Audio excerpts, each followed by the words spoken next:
పాత మూసలో కూరుకుపోతాం, కొత్తదనం ఇవ్వలేము. ఒకసారి ఎక్స్పెరిమెంట్స్ ఫెయిల్ అవ్వచ్చు మనకి. నాకు I don't have any regret. Jani has failed. Today I can say Jani is damn successful. నాకు నిజంగా అంటే నేను ఎప్పుడు ఫెయిల్యూర్కి, ఇందాక దిల్ రాజు గారు చెప్పిన, ఎప్పుడు ఫెయిల్యూర్కి భయపడలేదు నేను ఎప్పుడు. అసలు నువ్వు ఎడిసన్ చెప్పేది ఉంటుంది కదా, నేను 1000 సార్లు ఎక్స్పెరిమెంట్ ఫెయిల్ అయితే I learn how not to invent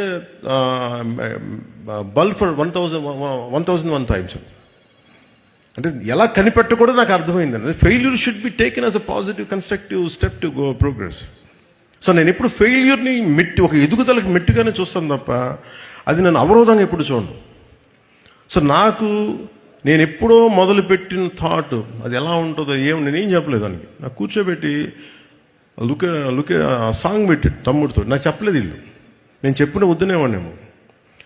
నాకు ఈ సినిమా అంటే for parting lines I can say this to you all, even to the audience, even to the gen Z or 90s నన్ను టీనేజర్స్ నన్ను అభిమానించిన అందరికీ కూడా తమ్ముళ్ళు ఒక పాట నేను రమణకి చెప్పి రాయించాను.